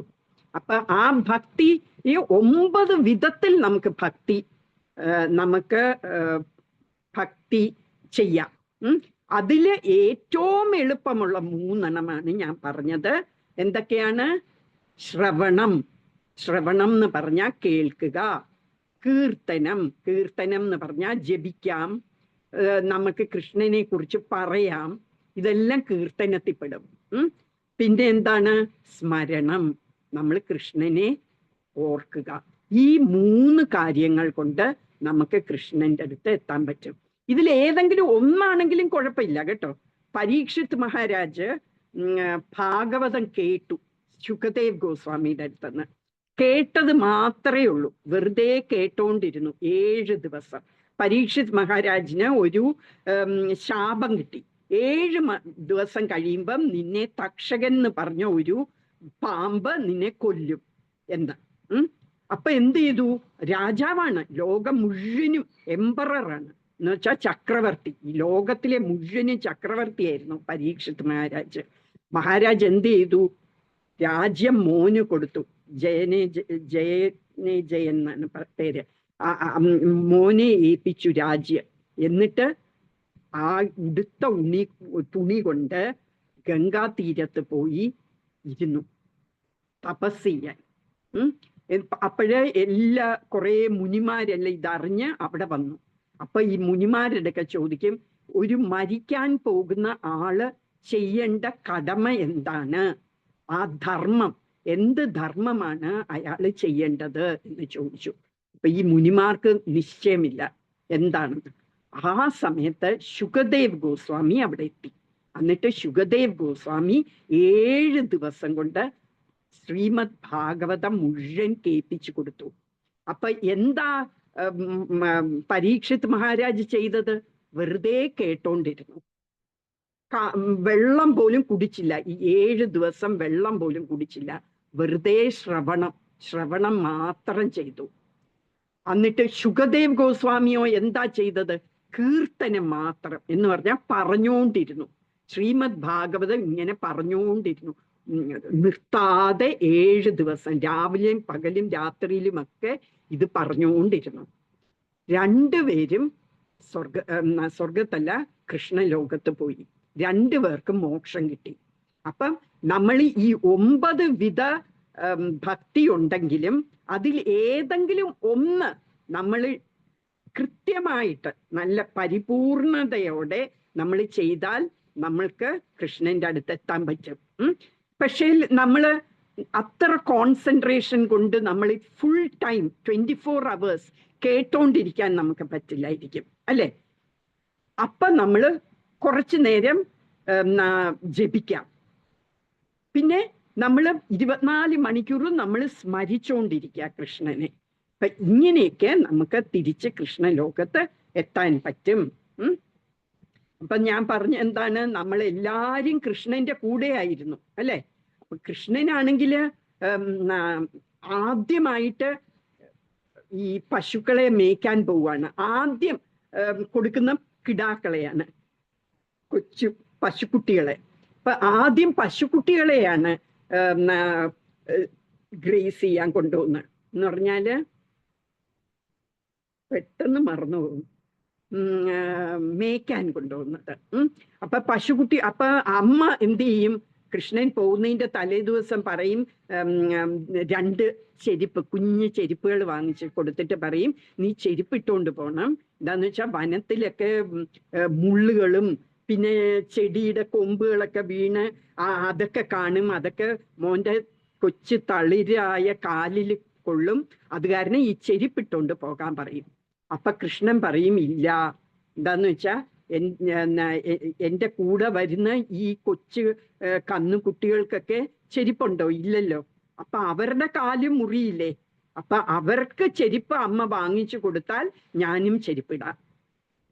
എന്നിട്ട് ഈ നന്ദഗോപർക്ക്, യശോദയ്ക്കും നന്ദഗോപർക്കും എത്ര പശുക്കൾ ഉണ്ടായിരുന്നു എന്നറിയാമോ? 900,000 എന്ന് പറഞ്ഞാൽ 9 ലക്ഷം. 9 ലക്ഷം പശുക്കളുണ്ട്. ഈ 9 ലക്ഷം പശുക്കൾക്ക് ഓരോ പശുവിനും 4 കാലുണ്ട്. അപ്പൊ എത്ര ചെരുപ്പ് വാങ്ങണം അല്ലേ ഈ പശുക്കൾക്കൊക്കെ ഇട്ട് കൊടുക്കണമെങ്കിൽ? അതുകൊണ്ട് അമ്മയ്ക്ക് വാങ്ങിക്കാൻ പറ്റില്ല, അത്രയും പശുക്കൾക്ക് ചെരുപ്പുണ്ടാക്കാൻ പറ്റില്ലാത്ത കൊണ്ട് കൃഷ്ണനും ചെരുപ്പില്ലാതെ പോകാമെന്ന് തീരുമാനിച്ചു. അപ്പൊ ഇത് പശുക്കൾ കേട്ടു ഇങ്ങനെ പറയുന്നത്. അപ്പൊ എന്ത് ചെയ്തു? അന്ന് രാത്രിയില് പശുക്കൾ കയറ് പൊട്ടിച്ച് രമൺ രേതി എന്ന് പറയുന്ന സ്ഥലത്താണ് പശുക്കളെ മേയ്ക്കാൻ പോകുന്നത്. അപ്പൊ ആ രമൺ രേതി പോയിട്ട് ചവിട്ടി ചവിട്ടി ചവിട്ടി ചവിട്ടി അവിടെ ഉള്ള എല്ലാ കല്ലും മുള്ളും എല്ലാം പൊടിച്ചു അവര്. കൃഷ്ണൻ വരുമ്പോഴ് കൃഷ്ണന്റെ കാലില് കൊള്ളാതിരിക്കാൻ വേണ്ടി. ഇപ്പോഴും നമ്മൾ രമൺ രേതി എന്ന് പറയുന്ന സ്ഥലത്ത് പോയാല്, വൃന്ദാവനത്തിൽ രമൺ രേതി എന്ന് പറയുന്ന ഒരു സ്ഥലമുണ്ട്. അവിടെ പോയാല് അവിടത്തെ മണ്ണ് പൊട്ടി മണ്ണ്, നല്ല പൊടി പൊടി മണ്ണാണ്. അത് ഈ പശുക്കള് എന്ത് ചെയ്തതാ? ചവിട്ടി ചവിട്ടി ചവിട്ടി അതിലുള്ള കൊച്ചു പാറ കഷ്ണങ്ങളും കൊച്ചു കൊച്ചു പെബിൾസും എല്ലാം ചവിട്ടി മെതിച്ച് അത് കുഞ്ഞു മണ്ണാക്കിയെടുത്തു. അങ്ങനെയാണ് കൃഷ്ണന്റെ ലീലകൾ കുഞ്ഞായിരുന്നപ്പോഴ്. നമ്മളും അതിലൊക്കെ പങ്കെടുത്തിരുന്നു പണ്ടൊരു കാലത്ത്. എന്തായിരുന്നു നമ്മുടെ സ്വരൂപം അന്ന് എന്ന് നമുക്കിപ്പം അറിയില്ല. നമുക്ക് ഓരോ പേർക്കും ഗോലോക വൃന്ദാവനത്തിൽ ഓരോ വ്യക്തികളായിരുന്നു നമ്മളെല്ലാം അവിടെ. നമ്മൾ ആരായിരുന്നു നമുക്കിപ്പം അറിയുന്നില്ല. ചിലപ്പോൾ ഞാന് അവിടുത്തെ ഒരു ലതയായിരിക്കും, ഒരു ക്രീപ്പർ ആയിരിക്കും, അല്ലെങ്കിൽ അവിടുത്തെ ഒരു ബട്ടർഫ്ലൈ ആയിരിക്കും, അല്ലെങ്കിൽ ഇപ്പൊ ദേവ അവിടുത്തെ ഒരു ഗോപനായിരുന്നായിരിക്കും, അനാമിക അവിടുത്തെ ഒരു ഗോപി ആയിരുന്നായിരിക്കും. നമുക്കിപ്പൊ അറിയില്ല നമ്മൾ എന്തായിരുന്നു എന്ന്. നമ്മൾ ഈ ചാൻഡ് ചെയ്ത് നമ്മളുടെ മനസ്സ്, നമ്മളുടെ ചേതോ ദർപ്പണ മാർജനം ചെയ്ത് കഴിയുമ്പോൾ, നമ്മളുടെ മനസ്സ് പ്യൂരിഫൈഡ് ആയി കഴിയുമ്പോൾ നമുക്ക് മനസ്സിലാകും നമ്മൾ ആരായിരുന്നു അന്ന്. കൃഷ്ണന്റെ ലോകത്ത് നമ്മൾ ആരായിരുന്നു എന്നുള്ളത് നമുക്ക് അന്ന് മനസ്സിലാകും. ഇന്ന് നമുക്കറിയുന്നില്ല. അപ്പൊ നമുക്കറിയണ്ടേ നമ്മൾ ആരായിരുന്നു എന്ന്. കൃഷ്ണന്റെ ഫ്രണ്ട് ആയിരുന്നോ? കൃഷ്ണന്റെ റൂംമേറ്റ്, ക്ലാസ്മേറ്റ് ആയിരുന്നോ? എന്താണെന്ന് നമുക്കറിയില്ല അല്ലേ ഇപ്പം. അപ്പൊ അതറിയണമെങ്കിൽ നമ്മളിങ്ങനെ ജപിച്ച് നമ്മളുടെ മനസ്സ് ശുദ്ധമായി വന്നിട്ട് അപ്പോഴും നമ്മുടെ സ്വരൂപം, അതിന് പറയുന്ന സ്വരൂപം, നമ്മുടെ ഒറിജിനൽ നമ്മളുടെ രൂപം എന്തായിരുന്നു. ഇപ്പൊ നമ്മൾ ഓരോ ജന്മം തോറും നമ്മൾ മാറി മാറി ദേഹങ്ങൾ എടുക്കുകയാണ്. നമ്മൾ കഴിഞ്ഞ ജന്മം ചിലപ്പോ ഒരു പൂച്ചയായിരുന്നായിരിക്കും, അറിയില്ല, അല്ലെ ഒരു പട്ടിയായിരുന്നായിരിക്കും, അല്ലെങ്കിൽ ഒരു പുഴുവായിരുന്നായിരിക്കും. നമുക്കിപ്പൊ അറിയില്ല നമ്മൾ എന്തായിരുന്നു എന്ന് കഴിഞ്ഞ ജന്മം. അങ്ങനെ ലക്ഷം ജന്മങ്ങൾ കഴിഞ്ഞു ഇപ്പൊ തന്നെ. അപ്പൊ നമ്മൾ അങ്ങനെ ഓരോ ജന്മം കഴിയുമ്പോഴും നമ്മൾ കൃഷ്ണനീന്ന് അകന്നകന്ന് പോവുകയാണ്. വൈ? എന്താന്ന് വെച്ചാൽ നമ്മൾ ഓരോ ജന്മത്തിൽ കർമ്മങ്ങൾ ചെയ്യാണ്. കർമ്മങ്ങൾ ചെയ്യുമ്പോ എന്താ, നമുക്ക് പിന്നെയും ജന്മം എടുത്ത് ആ കർമ്മങ്ങള് ഫലം നമ്മൾ അനുഭവിക്കണം. Every action has an equal and opposite reaction അല്ലേ? അപ്പൊ ഓരോ പ്രവൃത്തി നമ്മൾ ചെയ്യുന്ന ഓരോ ആക്ഷൻ നമ്മൾ ചെയ്യുന്നതിന് അതിന് ഒരു റിയാക്ഷൻ ഉണ്ട്. അപ്പൊ ആലോചിച്ച് നോക്കിയേ, നമ്മൾ ഈ ജന്മം ഇപ്പം എത്ര വയസ്സായി നിങ്ങൾക്കൊക്കെ? 10, 12, 14 വയസ്സൊന്നിരിക്കട്ടെ. 14 വർഷം കൊണ്ട് നമ്മൾ എത്ര പ്രവർത്തികൾ ചെയ്തിരിക്കുന്നു അല്ലേ? ഞാനോ എത്ര പ്രവർത്തികൾ ചെയ്തിരിക്കുന്നു. അതിനൊക്കെ റിയാക്ഷൻ ഉണ്ട്. ആ റിയാക്ഷൻ ഒക്കെ നമ്മൾ തിരിച്ചനുഭവിക്കണം. അപ്പൊ നമ്മൾ എത്ര ജന്മങ്ങൾ എടുക്കണം ഇതെല്ലാം അനുഭവിച്ച് തീർക്കാന്, അല്ലേ? അപ്പോഴ് നമ്മള് ഇനിയെങ്കിലും നമ്മൾ തീരുമാനിക്കണം, മതി, സുല്ലിട്ടു ഞാന്, ഇനി എനിക്ക് ജന്മം വേണ്ട, ഞാൻ ഇതോടെ സുല്ലിട്ടു എന്ന് നമ്മൾ പറയണം. അത് എന്താ ചെയ്യേണ്ടത്? ഈ ജന്മം അവസാനത്തെ ജന്മമാകണമെങ്കിൽ നമ്മൾ എന്ത് ചെയ്യണം? നമ്മൾ കൃഷ്ണന്റെ അടുത്ത് തിരിച്ചു പോണെങ്കിൽ കൃഷ്ണൻ എന്താ പറയുന്നത്? അന്ധകാലേ, മരിക്കുന്ന സമയത്ത് എന്നെ നീ ഓർക്കണം, എന്നാൽ നിനക്ക് എൻ്റെ ലോകത്ത് വരാം എന്നാണ് കൃഷ്ണൻ പറയുന്നത് 8ാമത്തെ അധ്യായത്തില്. അപ്പം നമ്മൾ അന്ധകാലത്തില്, നമ്മൾ മരിക്കുന്ന സമയത്ത് നമുക്ക് കൃഷ്ണനെ ഓർക്കണമെങ്കിൽ നമ്മൾ ഇപ്പോഴേ പ്രാക്ടീസ് ചെയ്യണം, അല്ലേ? എന്നാലല്ലേ നമുക്ക് അന്ന് ഓർക്കാൻ പറ്റുള്ളൂ. അതുകൊണ്ട് നമ്മൾ എല്ലാ ദിവസവും നമ്മൾ ഇങ്ങനെ പ്രാക്ടീസ് ചെയ്തുകൊണ്ടിരിക്കണം. നമ്മൾ കുറച്ചായിട്ട് നമ്മൾ ഇപ്പം എന്ത് ചെയ്യണം എന്ന് വെച്ചാൽ, ഓരോ ആക്ടിവിറ്റി ചെയ്യുന്ന എന്ന് വെച്ചാൽ മേജർ ആക്ടിവിറ്റി ആയിട്ട് നമ്മൾ ഉണ്ണാൻ പോകുന്നതിന് മുമ്പ് നമ്മൾ കൃഷ്ണനെ ഓർത്തിട്ട് കഴിക്കുക. പിന്നെ നമ്മൾ ഉറങ്ങാൻ നേരത്ത് നമ്മൾ കൃഷ്ണനെ ആലോചിച്ചുകൊണ്ട് ഉറങ്ങുക. അങ്ങനെ എണീക്കുമ്പോൾ, നമ്മൾ ആദ്യമായിട്ട് എണീക്കുമ്പോൾ, മെത്തേന്ന് എണീക്കുമ്പോൾ നമ്മൾ കൃഷ്ണനെയും ഓർത്തുകൊണ്ട് എണീക്കുക. പിന്നെ പല്ല് തേക്കുമ്പോൾ നമ്മൾ കൃഷ്ണനെ ഓർത്തുകൊണ്ട് പല്ല് തേക്കുക. കുളിക്കുമ്പോൾ അങ്ങനെ ചില ആക്ടിവിറ്റീസ് നമ്മൾ ഇതിൻ്റെ ഇടയ്ക്കും ആക്ടിവിറ്റീസ് ചെയ്തുകൊണ്ടിരിക്കുന്നുണ്ട്, അല്ലേ? നമ്മൾക്ക് ആക്ടിവിറ്റീസ് ഇല്ലാതെ ഇരിക്കാനേ പറ്റില്ല. അത് 3ാമത്തെ ചാപ്റ്ററിൽ ഭഗവത്ഗീതയിൽ പറയുന്നുണ്ട്. ആർക്കും ഒന്നും ചെയ്യാതെ ഇരിക്കാൻ പറ്റില്ല. We have to do something. അത് നിയമമാണ്. നമ്മൾ എന്തെങ്കിലും പ്രവൃത്തി ചെയ്തുകൊണ്ടേ ഇരിക്കുകയാണ്. നമ്മൾ റെസ്റ്റ് എടുക്കുന്നു എന്ന് പറയുമ്പോഴും നമ്മൾ ആക്ടിവിറ്റിയാണ്, അതും ഒരു ആക്ടിവിറ്റിയാണ്. നമ്മൾ റെസ്റ്റ് എടുക്കുന്നതും ഒരു ആക്ടിവിറ്റിയാണ്. അപ്പൊ നമ്മൾ എപ്പോഴും എന്തെങ്കിലും ചെയ്തുകൊണ്ടിരിക്കുകയാണ് ചെയ്യുന്നത്. അപ്പം അത് ആ എല്ലാ പ്രവൃത്തിയും ചെയ്യുമ്പോൾ നമ്മൾ കൃഷ്ണനെ സ്മരിക്കണം എന്ന് പറഞ്ഞാൽ അതിൻ്റെ അർത്ഥം നമ്മൾ 24 മണിക്കൂറും സ്മരിക്കണം. അപ്പൊ അതിനൊരു തുടക്കമിടാൻ we have to practice it. അതെങ്ങനെ പ്രാക്ടീസ് ചെയ്യും? നമ്മൾ ചില നമ്മൾ ഓർക്കുന്ന പ്രവർത്തികൾ അത് ചെയ്യുന്നതിന് മുമ്പ് കൃഷ്ണനെ ഓർത്തിട്ട് ചെയ്യുക. അപ്പൊ ഓർക്കുന്ന എങ്ങനെയാന്ന് വെച്ചാൽ ഹരേ കൃഷ്ണ വേണേ ജപിക്കാം, അല്ലെ കൃഷ്ണ എന്ന് നമുക്ക് പറയാം, എങ്ങനെ വേണമെങ്കിലും.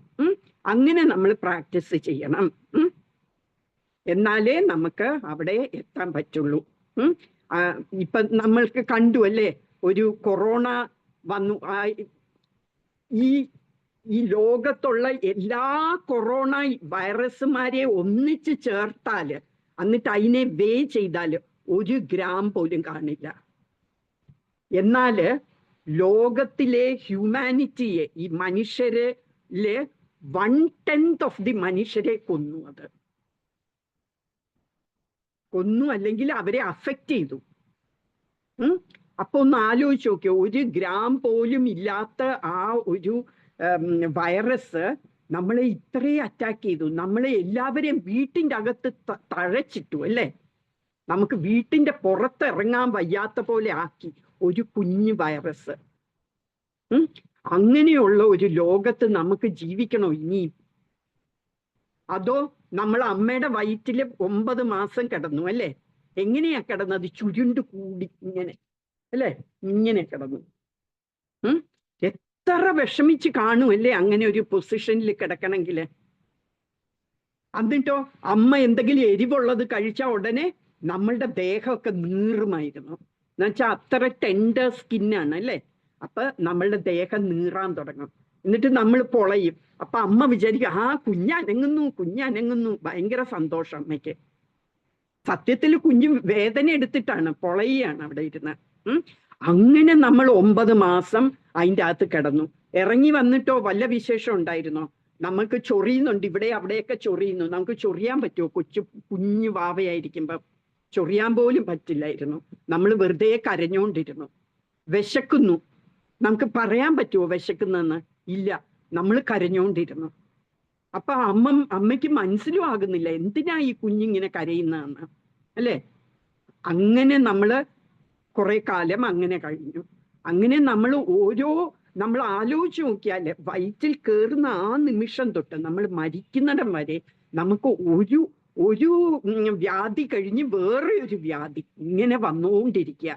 സന്തോഷം എന്ന് പറയുന്നത് ഇല്ല ശരിക്കും ഈ ജന്മത്തിൽ, ഈ ഒരു ലോകത്തില്. അപ്പോഴും നമ്മൾ ഇനിയും വേറെ വേറെ ജന്മം എടുക്കുന്നതിലും നല്ലത് ഈ ജന്മം കൊണ്ട് തന്നെ അവസാനിപ്പിക്കുകയാണ്. ഓക്കെ, ഈ ജന്മത്തെ ചെയ്തില്ലെങ്കിൽ പോലും, തീർന്നില്ല എന്നുണ്ടെങ്കിൽ പോലും നമ്മൾ കഴിയുന്നോളം പ്രോഗ്രസ് ചെയ്യുക. 1%, 2%, 100% എത്തുമ്പോഴാണ് നമ്മൾ കൃഷ്ണലോകത്ത് എത്തുന്നതെന്ന് വെച്ചാൽ അറ്റ്ലീസ്റ്റ് 1%, 2% ഈ ജന്മത്തിൽ ചെയ്യുക. എന്നിട്ട് ബാക്കി ഇനി അടുത്ത ജന്മം നമ്മൾ 1% വെച്ച് തുടങ്ങണ്ട, 3% വെച്ച് തുടങ്ങിയാൽ മതി. അപ്പൊ അങ്ങനെ നമ്മൾ ശ്രമിക്കണം. അപ്പൊ പിന്നെ എന്താണ്, ഇതെല്ലാം ഞാൻ പറഞ്ഞു വന്ന എന്തിനായിരുന്നു എന്ന് വെച്ചാൽ നമ്മൾ ചാൻറ്റ് ചെയ്യണം, നല്ല കോൺസെൻട്രേഷനോടെ ചാൻറ്റ് ചെയ്യണം എന്ന് പറഞ്ഞു വന്നതാണ് ഞാനിത്. പിന്നെ നിങ്ങൾക്ക് ഇങ്ങനെ കൃഷ്ണ കഥ കേട്ട് നമുക്ക് കീർത്തനം ചെയ്യാന്ന് വെച്ചാൽ കൃഷ്ണനെ കുറിച്ച് നമ്മൾ പറയണം വേറൊരാളുടെ അടുത്ത്. ഇപ്പൊ നമുക്ക് പറയാൻ മാത്രം നമുക്ക് നോളജ് കിട്ടിയിട്ടില്ല, അല്ലേ? അപ്പൊ നമുക്ക് പറയാൻ പറ്റുന്ന എന്താ, ഇങ്ങനെ ഒരു ക്ലാസ് ഉണ്ട്, ആ ക്ലാസ്സിൽ വന്ന് കയറുക, അപ്പം നിങ്ങൾക്ക് മനസ്സിലാകും കൃഷ്ണനെ കുറിച്ച്. അതും ഒരു പ്രീച്ചിങ് ആണ്. പ്രീച്ചിങ് എന്ന് പറഞ്ഞാല് കൃഷ്ണന്റെ മഹിമകളെല്ലാം പ്രചരിപ്പിക്കുക. അതും ഒരു വിധത്തിലുള്ള പ്രീച്ചിങ് ആണ്. നമ്മളുടെ കൂട്ടുകാരുടെ അടുത്തും ഒക്കെ പറയുക എന്നുള്ളത്. അങ്ങനെ നമ്മള് എപ്പോഴും കൃഷ്ണനിൽ തന്നെ അബ്സോർബ്ഡ് ആയിട്ടിരിക്കണം. അബ്സോർബ്ഡ് എന്ന് വെച്ചാൽ മുങ്ങിയിരിക്കണം, കൃഷ്ണനിൽ തന്നെ മുങ്ങിയിരിക്കണം. ഓക്കെ, ഇനി നമുക്ക് നമ്മളുടെ ഇന്നത്തെ ശ്ലോകത്തിലോട്ട് പോകാം. ഇന്നലെ നമ്മൾ പറഞ്ഞു കർണന് കുറെ ഉപദേശങ്ങളൊക്കെ കൊടുത്തു, അല്ലേ? നീ ഈ കൗരവരെ വിട്ട് നീ പാണ്ഡവരുടെ സൈന്യത്തിൽ പോകുക എന്നെല്ലാം പറഞ്ഞു. പക്ഷേല് കേട്ടില്ല, അല്ലേ? എന്തുകൊണ്ടാണ്? അത് ആ ലോവർ ഡ്യൂട്ടി എന്ന് പറഞ്ഞാൽ കൗരവരോടുള്ള ഒരു കടമ, അതാണ് വലുതെന്ന് തോന്നി. പക്ഷെ ഏറ്റവും വലിയ കടമ എന്ന് പറയുന്നത് ശരിക്കും കൃഷ്ണനോടുള്ള കടമയാണ്. കൃഷ്ണന്റെ ആഗ്രഹം, കൃഷ്ണന്റെ ഇച്ഛ നമ്മൾ അനുസരിക്കുക എന്നുള്ളതാണ് ശരിക്കും ഉള്ള ഏറ്റവും വലിയ ധർമ്മം. ഏറ്റവും വലിയ കടമ നമുക്കുള്ളത് കൃഷ്ണനോടാണ്, അല്ലാതെ കൗരവരോടല്ല. അത് മറന്നുപോയി കർണൻ. അതുകൊണ്ട് എന്താ അതിന്റെ റിസൾട്ട്? മരിക്കേണ്ടി വന്നു, അല്ലേ? അപ്പം അതിന് ഒരു എക്സാമ്പിൾ ആയിട്ട് ഞാൻ പറയാം. ഒരു കുട്ടി സപ്പോസ് 16 വയസ്സോ പ്രീ ഡിഗ്രി എന്തോ കഴിയുമ്പോഴാണ്, +2 കഴിയുമ്പോഴെങ്ങാണ്ടോ ആർമിയിൽ ജോയിൻ ചെയ്യാം. ആർമിയിൽ പോയി അയാൾ ട്രെയിനിങ് ഒക്കെ കഴിഞ്ഞു. 10 കൊല്ലത്തെ ട്രെയിനിങ് കഴിഞ്ഞ് വീട്ടിൽ വന്നു. കുറച്ചു നാൾ കഴിഞ്ഞപ്പോൾ കാർഗിൽ വാറായി. കാർഗിൽ വാർ ഉണ്ടായിരുന്നില്ലേ? ആ കാർഗിൽ വാറിൽ വിളിപ്പിച്ചു, വന്ന് സൈന്യത്തിൽ വന്ന് ജോയിൻ ചെയ്യാൻ. അപ്പം അമ്മ കടന്ന് കരയാൻ തുടങ്ങി. വേണ്ട മോനെ, പോകണ്ട, ഞങ്ങൾക്കുള്ള ആകെ ഒരു മോനേ ഉള്ളൂ, നീ പോയി നിനക്ക് എന്തെങ്കിലും സംഭവിച്ചാൽ ഞങ്ങൾക്ക് ആരും ഇല്ലാതാകും, അതുകൊണ്ട് നീ പോകണ്ട എന്ന് പറഞ്ഞു. എന്താണ് ആ കുട്ടി ചെയ്യേണ്ടത്? പോണോ പോകണ്ടേ? എന്തു തോന്നുന്നു? വാറിന് പോകണോ അതോ അമ്മയെ സന്തോഷിപ്പിച്ച് വീട്ടിയിരിക്കണോ? അനാമികക്ക് എന്തു തോന്നുന്നു? പോണോ അല്ലേ? ദേവോ എന്തു പറയുന്നു? പാവം അമ്മ അല്ലേ? അമ്മയ്ക്ക് ഒറ്റ മോനായിരുന്നു. ദേവ് എന്ത് പറയുന്നു? പോണോ? പോകണം അല്ലേ? ശരിയാണ്. എന്താന്ന് വെച്ചാല്, അല്ലായിരുന്നു അമ്മ പറയുന്ന കേൾക്കണം എന്നുണ്ടായിരുന്നെങ്കിൽ 10 കൊല്ലത്തെ ആ ട്രെയിനിങ് ചെയ്യണ്ടായിരുന്നു, അല്ലേ? അപ്പോഴേ തീരുമാനിക്കണമായിരുന്നു, എൻ്റെ അമ്മയ്ക്ക് ഒറ്റ മോനാണ്, അത് കാരണം ഞാൻ വേറെ എന്തെങ്കിലും ജോലി നോക്കാം, അമ്മയുടെ അടുത്ത് തന്നെയുള്ള അടുത്തുള്ള എന്തെങ്കിലും ഒരു ജോലിയിൽ കയറാം എന്ന് വിചാരിക്കണമായിരുന്നു. ഇതിപ്പോ അമ്മയെക്കാട്ടിലും നമ്മളുടെ കടപ്പാട് കൂടുതലുള്ള നമ്മുടെ രാജ്യത്തിനോടാണ്, അല്ലെ? അതാണ് ഹയർ ഡ്യൂട്ടി. അപ്പൊ ആ ഹയർ ഡ്യൂട്ടിയാണ് നമ്മൾ ചെയ്യേണ്ടത്. ഇപ്പൊ വിഭീഷണൻ ആരാന്നറിയാമോ? രാവണന്റെ ബ്രദർ, രാവണന്റെ അനിയനാണ് വിഭീഷണൻ. അപ്പൊ വിഭീഷണന് ഈ വോർ തുടങ്ങാൻ പോവാണ്. അപ്പുറത്തെ ഈ ഇന്ത്യൻ ഓഷ്യന്റെ അപ്പുറത്തെ കരയില് രാമന്റെ ആർമി എത്തിക്കഴിഞ്ഞു. ഇനി ആ സമുദ്രം കടക്കണം. അപ്പൊ പിന്നെ വോറായി. ആ ഒരു സമയം എത്തിയപ്പോഴ് വിഭീഷണൻ രാവണനെ വിട്ടിട്ട് രാമന്റെ കൂടെ ചേർന്നു. എന്തുകൊണ്ടാണ് അത് ചെയ്തത്? ശരിയാണോ? എന്നിട്ട് എന്താ ചെയ്തത്? രാമന്റെ അടുക്ക പോയി രാവണന്റെ അവിടുത്തെ സീക്രട്ട് എല്ലാം പറഞ്ഞു കൊടുത്തു.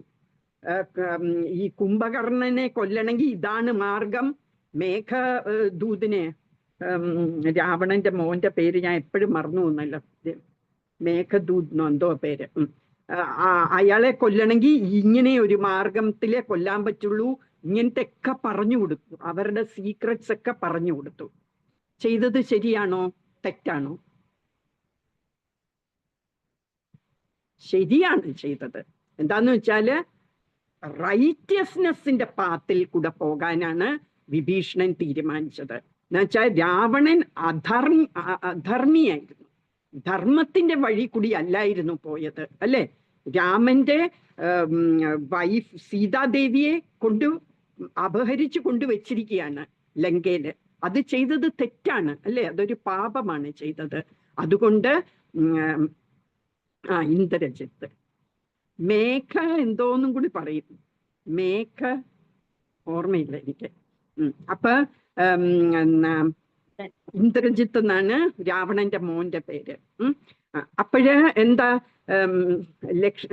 വിഭീഷണൻ രാവണന്റെ അടുക്ക പല തവണ പറഞ്ഞു സീതയെ കൊടുക്കുക എന്ന് പറഞ്ഞു. എന്നിട്ട് പറഞ്ഞു, ദാ അവിടം വരെ എത്തിയിട്ടുണ്ട്, നമ്മളുടെ ഈ സമുദ്രത്തിന്റെ അപ്പുറത്തെ കരയിൽ എത്തിക്കഴിഞ്ഞു രാമൻ, നീ ഇങ്ങോട്ട് വന്നാൽ നിന്നെ കൊല്ലും എന്നുള്ളത് തീർച്ചയാണ്, നിന്നെ മാത്രമല്ല നമ്മുടെ കുലം മുഴുവൻ നശിക്കും, അതുകൊണ്ട് നീ ഇപ്പോഴെങ്കിലും കൊടുക്ക് എന്ന് പറഞ്ഞു. രാമൻ വളരെ ദയാലുവാണ്, ഇപ്പൊ കൊടുത്താലും നിന്നെ ക്ഷമിക്കും, നിന്നെ കൊല്ലില്ല, അതുകൊണ്ട് ഇപ്പോഴെങ്കിലും കൊടുക്കാൻ പറയും. അപ്പൊ രാവണന് ദേഷ്യം വന്നിട്ട് വാളോങ്ങി പറയും, ഇനി ഒരു തവണയും കൂടെ നീ പറഞ്ഞാൽ നിന്നെ കൊല്ലും എന്ന് പറയും, അല്ലെ? അപ്പം വിഭീഷണൻ വിട്ടിട്ട് രാമന്റെ അടുത്ത് പോകും. അപ്പൊ അതെല്ലാം കാണിക്കുന്നത് നമ്മള് എപ്പോഴും റൈറ്റിയസ്നെസ്, ശരിയായ ഒരു ഇതിൽ വേണം നിൽക്കാൻ, ധർമ്മത്തിന്റെ കൂടെ വേണം നമ്മൾ എപ്പോഴും നിൽക്കാൻ. അതാണ് റൈറ്റ് ഡിസിഷൻ. ഇനി 9ാമത്തെ ശ്ലോകം. അന്യേ ച ബഹവ ശൂരാ മദർത്തേ തെക്ത ജീവിതാഃ നാനാശാസ്ത്ര പ്രഹരണാഃ സർവേ യുക്ത വിശാരദാഃ. അന്യേ ച മറ്റ് പലരും, ബഹവഃ എന്ന് പറഞ്ഞാൽ അനേകം, ശൂരാഹ ശൂരന്മാർ, മദർത്തേ എനിക്കായിക്കൊണ്ട്, തെക്ത ജീവിതാഹ ജീവൻ ത്യജിക്കാൻ ഒരുങ്ങി, നാനാശസ്ത്ര പ്രഹരണാഹ പല വിധത്തിലുള്ള ആയുധങ്ങളുമായി ഭവിക്കുന്നു, സർവേ എല്ലാവരും, യുദ്ധ വിശാരദാഹ യുദ്ധത്തിൽ നിപുണന്മാരാകുന്നു. അപ്പം പ്രഭുപാദിന്റെ വിവർത്തനം. ജയ് ശ്രീല പ്രഭുപാദ്. എനിക്ക് വേണ്ടി സ്വജീവിതം അർപ്പിക്കുവാൻ ഒരുങ്ങി വന്നവരായിട്ട് ഇനിയും ഉണ്ട് പല വീരയോദ്ധാക്കളും, നാനാവിധത്തിലുള്ള ആയുധങ്ങൾ കൈവശമുള്ളവരും സമരമുറകളിൽ സുപരിചിതരും ആണ് അവർ എന്ന് പറയാണ്. ഭാവാർത്ഥത്തിൽ പറയുന്നു, ജയദ്രഥൻ, കൃതവർമാവ്, ശല്യർ തുടങ്ങിയവരും മറ്റുള്ളവരും ദുര്യോധനന് വേണ്ടി ജീവൻ ബലി കൊടുക്കുവാൻ തയ്യാറായി വന്നിരിക്കുകയാണ്. മറ്റൊരു വിധത്തിൽ പറയുകയാണെങ്കിൽ പാപിയായ ദുര്യോധനന്റെ പക്ഷത്ത് ചേർന്നതുകൊണ്ട് തന്നെ കുരുക്ഷേത്ര യുദ്ധത്തിൽ അവർ കൊല്ലപ്പെടുമെന്ന് തീർച്ചയായി കഴിഞ്ഞു. എങ്കിലും ഈ സുഹൃത്തുക്കളുടെ ഏകോപിച്ച ബലം തനിക്ക് വിജയം നേടിത്തരും എന്ന് ദുര്യോധനൻ വിശ്വസിക്കുന്നു. ഇപ്പൊ ഇതിൽ നോക്കിയാല് ഏറ്റവും ഇൻട്രസ്റ്റിംഗ് ആയിട്ടുള്ള ഒരു വാക്ക് ഇന്നത്തെ ശ്ലോകത്തിലുള്ളത് തെക്ത ജീവിതാഹ എന്ന് പറയുന്നു. തെക്ത എന്ന് പറഞ്ഞാല്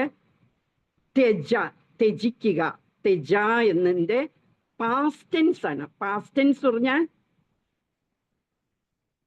ഭൂതകാലം, അല്ലെ? ഭൂതകാലം.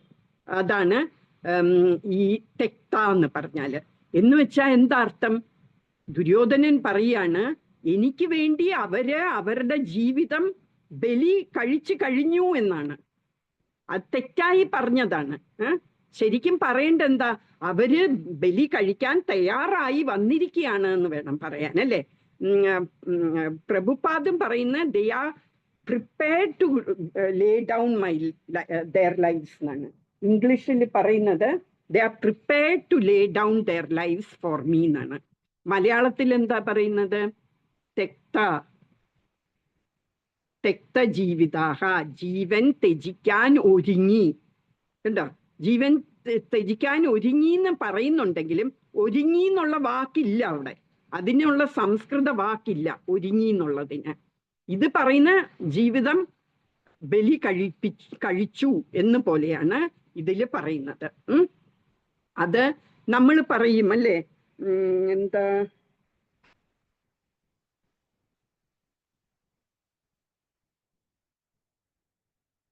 ജീവൻ ബലി കഴിക്കുക, സ്ലിപ്പ് ഓഫ് ദി ടങ് എന്ന് പറയും. അത് പറയുന്ന ബോധ മനസ്സിന്റെ പ്രവർത്തനത്താൽ സംഭവിക്കുന്ന പിഴവ്.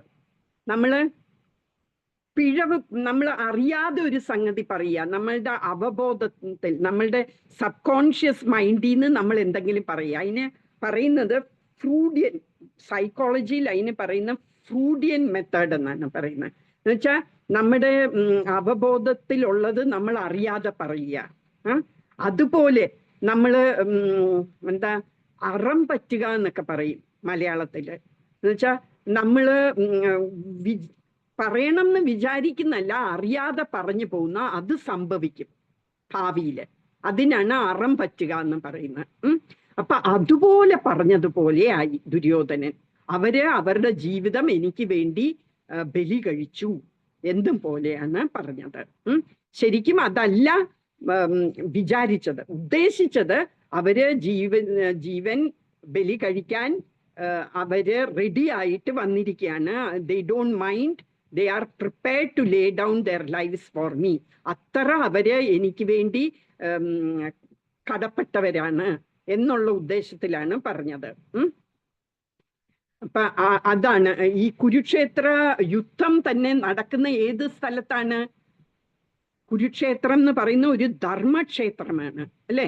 അവിടെ പയസ് ഒരു സ്ഥലമാണ്. അവിടെ തീർത്ഥാടനത്തിന് ആൾക്കാർ വരുന്നതാ. ഈവൻ സ്വർഗത്തുള്ള ആൾക്കാർ പോലും അവിടെ തീർത്ഥാടനത്തിന് വന്നുകൊണ്ടിരുന്നു. അവിടെ കുറെ യജ്ഞങ്ങളും ഒക്കെ ചെയ്യുന്ന സ്ഥലമായിരുന്നു കുരുക്ഷേത്രം. അങ്ങനെ ഒരു സ്ഥലത്ത് എന്തായാലും ധർമ്മമേ ജയിക്കുള്ളൂ. ആ കൃഷ്ണൻ ധർമ്മത്തിന്റെ സൈഡിലാണ്, ധർമ്മമേ ജയിക്കുള്ളൂ. അപ്പം എല്ലാവരും ഇത് ദുര്യോധനൻ അതൊരു ഭാവി പ്രവചിക്കുന്ന പോലെയായി. ഇങ്ങനെ എല്ലാവരും എനിക്ക് വേണ്ടി അവരുടെ ജീവൻ ബലി കഴിച്ചു എന്ന് പറയുന്നത്. എന്നാ ശരിക്കും പറയുകയാണെങ്കിൽ നമുക്ക് വേണമെങ്കിൽ ചോദിക്കാം, സജ്ജന ഇല്ലേ ഇന്ന്? സഞ്ജനയ്ക്കാണ് ഇതുപോലത്തെ ക്വസ്റ്റ്യൻ മനസ്സിൽ വരുന്നത്. എന്നാൽ രണ്ട് സ്ഥലത്തെ ആൾക്കാരും മരിച്ചല്ലോ, അല്ലെ? അധർമ്മികൾ മാത്രം മരിച്ചു എന്ന് പറയാൻ പറ്റില്ലല്ലോ. ധർമ്മം ചെയ്തവരും മരിച്ചു, അല്ലെ? അപ്പൊ അതെന്താണ് എന്ന് ചോദിക്കാം. അത് എന്താന്ന് വെച്ചാൽ അത് അവരുടെ ഒരു വിധിയായിരുന്നു. പിന്നെ എന്താന്ന് കൃഷ്ണൻ എങ്ങനെയാന്ന് വെച്ചാൽ കൃഷ്ണന് അധർമ്മത്തിനെ എല്ലാം നശിപ്പിക്കാൻ വേണ്ടിയാണല്ലോ അവതരിച്ചത് തന്നെ.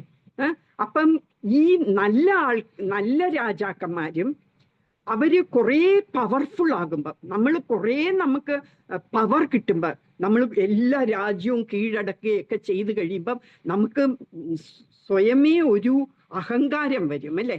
അപ്പം കൃഷ്ണൻ അറിയാം ആരൊക്കെ അങ്ങനെ അവരെ വെറുതെ വിട്ടാല് അവര് ഭാവിയില് എന്തൊക്കെ അക്രമങ്ങൾ ചെയ്യാൻ സാധ്യതയുണ്ട് എന്നുള്ളത് ഭഗവാൻ അറിയാലോ. ഭഗവാന് ഫ്യൂച്ചറും പാസ്റ്റും പ്രസന്റും എല്ലാം അറിയാലോ. അതുകൊണ്ടാണ് മറ്റേ സൈഡിലുള്ളവരും എല്ലാവരും മരിച്ചത്. ഫോർ എക്സാമ്പിൾ അഭിമന്യു 16 വയസ്സേ ആയിട്ടുള്ളൂ. അഭിമന്യു ആരായിരുന്നു? അർജുനന്റെ മകന്, അർജുനന്റെ സുഭദ്രയുടെ മകനായിരുന്നു. അപ്പൊ അർജുനൻ എന്താ മരിച്ചത്? അർജുനൻ വളരെ നല്ല മനുഷ്യനല്ലേ, പാണ്ഡവരുടെ തന്നെ പിൻഗാമിയായിരുന്നില്ലേ. അതെന്തുകൊണ്ടാന്ന് വെച്ചാല് കഴിഞ്ഞ ജന്മത്തില് അഭിമന്യു വർച്ചസ്, അത് ചന്ദ്രദേവന്റെ മകനായ വർച്ചസ്സായിരുന്നു.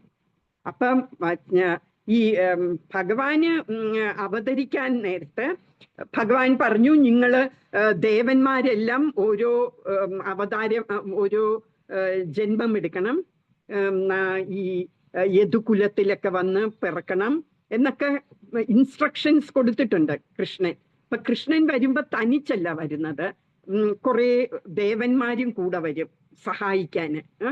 അപ്പൊ അങ്ങനെ എല്ലാ ദേവന്മാരും വരാൻ നേരത്ത് സോമദേവൻ എന്ന് പറയുന്നത് ചന്ദ്രന്റെ ദേവൻ. അപ്പൊ ചന്ദ്രന്റെ അടുക്ക പറയും മകനെ വിടണം ഭൂമിയിലേക്ക് എന്ന് പറയുമ്പം ചന്ദ്രന് ഭയങ്കര ഇഷ്ടമാണ് ആ മോനെ, വർച്ചസിനെ ഭയങ്കര ഇഷ്ടമാണ്. അപ്പം പറയും ഞാൻ ഒരു കണ്ടീഷനിൽ തരാം, 16 കൊല്ലമേ ഞാൻ തരുള്ളൂ, 16 കൊല്ലത്തിന്റെ അപ്പുറം എനിക്ക് അവനെ പിരിഞ്ഞിരിക്കാൻ പറ്റില്ല. അപ്പൊ 16 വർഷം കഴിഞ്ഞ് അവനെ തിരിച്ചു വിടണം എന്ന് പറയും. അതാണ് അഭിമന്യുവായിട്ട് ജനിച്ചത്. വർച്ചസാണ് അഭിമന്യു ആയത്. അതുകൊണ്ടാണ് അഭിമന്യു 16 വയസ്സ് വരെ ഭൂമിയിലിരുന്നു. അത് കഴിഞ്ഞിട്ട് ഈ വോറിലും അഭിമന്യു കൊന്നു. എന്നിട്ട് അഭിമന്യു തിരിച്ച് ചന്ദ്രലോകത്ത് പോകും. അപ്പൊ അങ്ങനെ ഓരോരോ റീസൺ കൊണ്ടാണ് ഓരോ പേര് മരിച്ചത്. ഇനി പറയുന്നു ദുര്യോധനൻ നാനാശസ്ത്ര പ്രഹരണാഹ സർവേ യുദ്ധ വിശാരദാഹ എന്ന് പറഞ്ഞ എല്ലാവരും, അവിടെയുള്ള എല്ലാവരും ആരും ഇൻഎക്സ്പീരിയൻസ്ഡ് ആയിരുന്നില്ല. അവർക്ക് എന്താ എക്സ്പീരിയൻസ് എന്ന് പറഞ്ഞാൽ എന്താണ്? അവർക്ക് പരിചയക്കുറവൊന്നുമില്ല. എല്ലാവരും നല്ല പരിചയമായിരുന്നു ഈ യുദ്ധകലയില്. യുദ്ധം ചെയ്യാനും ആയുധങ്ങൾ വെച്ച് ഫൈറ്റ് ചെയ്യാനുള്ള അവർക്ക് പലതരം ആയുധങ്ങളും ഉണ്ടായിരുന്നു. അതെല്ലാം വെച്ച് ഫൈറ്റ് ചെയ്യാനുള്ള അവർക്ക് കഴിവും ഉണ്ടായിരുന്നു. എന്നിട്ടും എല്ലാം എന്തുകൊണ്ട് അവർ മരിച്ചു? എന്താന്ന് വെച്ചാൽ അത് കൃഷ്ണന്റെ പ്ലാൻ ആയിരുന്നു, കൃഷ്ണന്റെ ഇച്ഛയായിരുന്നു അവരെല്ലാം മരിക്കണം എന്നുള്ളത്. കൃഷ്ണൻ ഭഗവത്ഗീതയിലെ 11ാമത്തെ ചാപ്റ്ററിൽ 31ാമത്തെ ശ്ലോകത്തിൽ പറയുന്നുണ്ട്, ഓൾറെഡി ഞാൻ എല്ലാവരെയും കൊന്നു കഴിഞ്ഞു, ഇനി നീ എൻ്റെ ഒരു ഇൻസ്ട്രുമെന്റ് മാത്രമായാ മതി എന്ന് പറയുന്നുണ്ട്. നീ എൻ്റെ ഒരു ഉപകരണം മാത്രമായാ മതി. ദേ ഓൾറെഡി ഡെഡ്, നീ എന്നിട്ട് ഒരു ഉപകരണം മാത്രമാകൂ എന്ന് പറയുന്നുണ്ട്.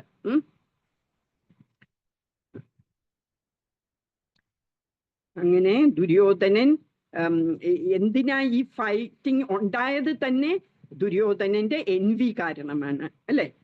ദുര്യോധനന് പാണ്ഡവരോടുണ്ടായിരുന്ന ആ കുശുമ്പ്, ആ അസൂയ കൊണ്ടാണ്. എന്നിട്ട് പലതവണ ഭീമനെ കൊല്ലാൻ ശ്രമിച്ചു അല്ലെ, എന്നിട്ട് അതൊന്നും നടന്നില്ല. അങ്ങനെയാണ് ഒരു ലാക്ക് ലാക്കിന്റെ ഒരു പാലസിൽ അവരെ വിടും, എന്നിട്ട് ആ പാലസിന് തീ കൊളുത്തണം എന്നൊക്കെ ഉദ്ദേശിച്ചു. അതും നടക്കാതെ പോയി. എന്നിട്ടാണ് ഒടുക്കം വാർ വന്നത്.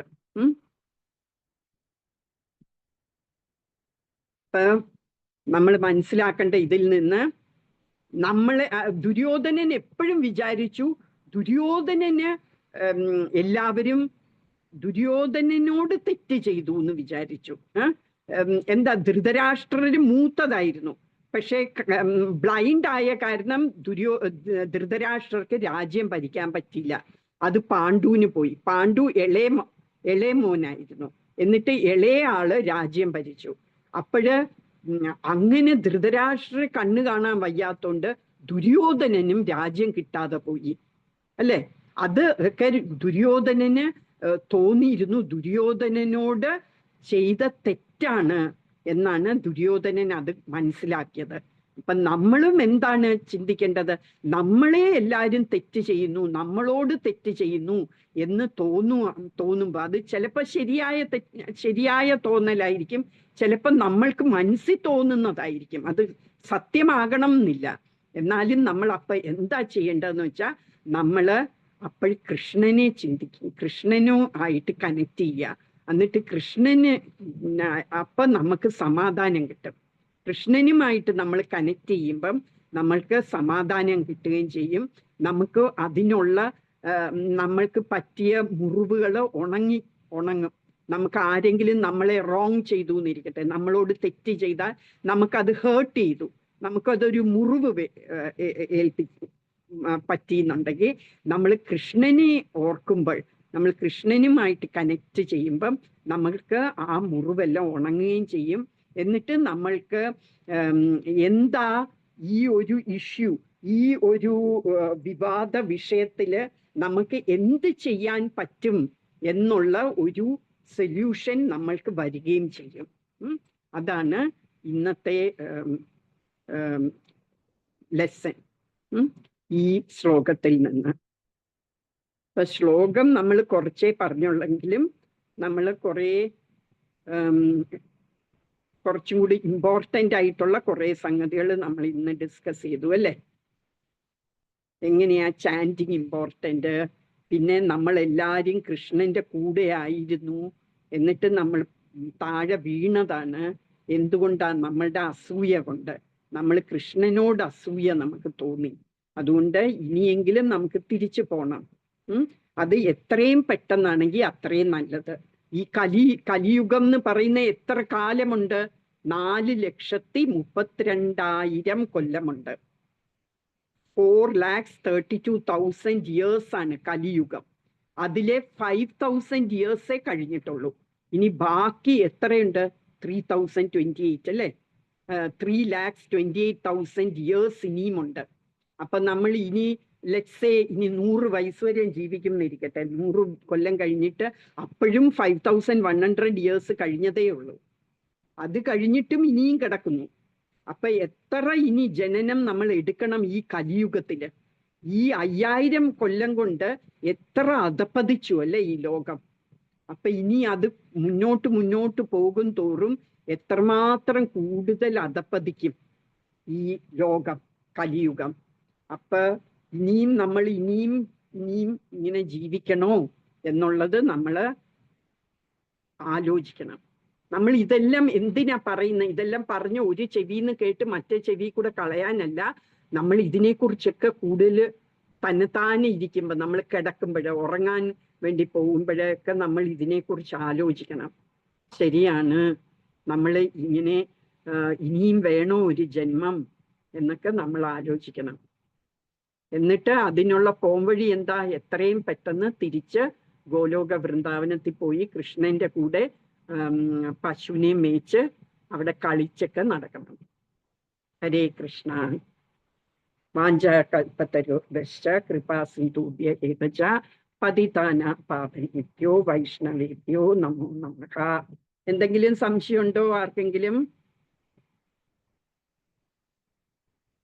സഞ്ജന ഇന്നൊന്നും മിണ്ടുന്നില്ലല്ലോ. ഹരേ കൃഷ്ണ. ദേവ്, എന്തെങ്കിലും സംശയമുണ്ടോ? ഇല്ല. ദേവിന്റെ ചൊല്ലിയിടുന്നൊക്കെ കേൾക്കാൻ കൊതിച്ചിരിക്കുക ഞങ്ങള്.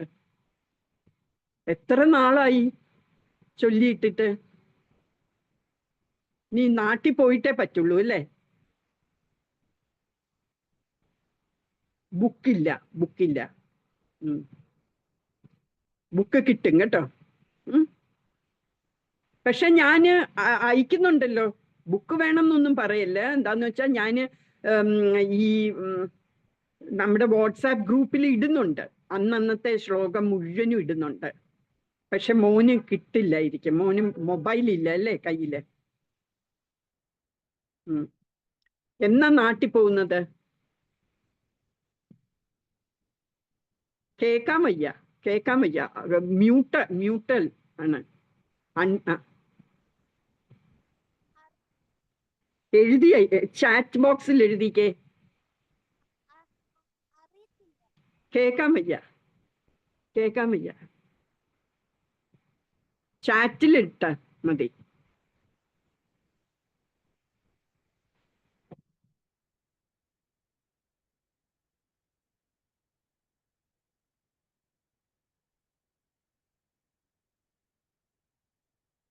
അല്ലേ നാമിക? നമ്മള് ദേവ് ചേട്ടന്റെ ഇത് കേൾക്കാൻ വേണ്ടി വെയിറ്റ് ചെയ്യല്ലേ അല്ലേ? നല്ലോണം ചൊല്ലു അല്ലേ ദേവ്? അത് കേട്ടിട്ടായിരുന്നു നേരത്തെ ചൊല്ലിയിടുന്നേ. ആണോ? കണ്ടോ ദേവ് ചേട്ടന്? ദേവിന്റെ ഇത് ശ്ലോകം ചൊല്ലുന്ന നല്ല ട്യൂണിലും നല്ല സ്ഫുടതയോടെ ഉണ്ട്. അപ്പൊ അത് കേട്ടാണ് മോൾ എന്നും അപ്പൊ ഇപ്പൊ കുറച്ചു ദിവസമായിട്ട് കാണുന്നില്ല എന്ന് പറഞ്ഞു ദേവിന്റെ.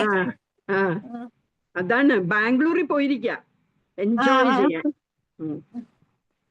കസിന്റെ കൂടെ അല്ലേ?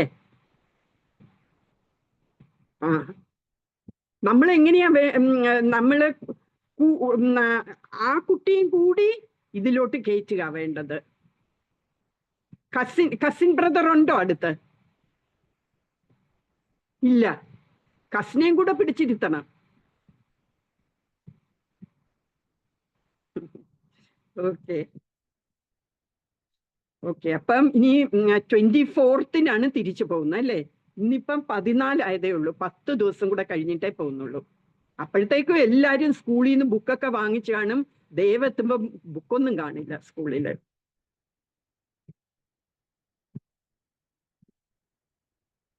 യൂണിഫോമും എല്ലാം വാങ്ങണ്ടേ? ഓക്കെ. അപ്പൊ ശരി, നമുക്കിനി നാളെ കാണാം.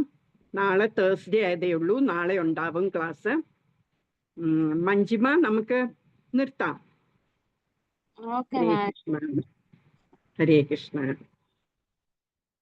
ബൈ. നാളെ കാണാം.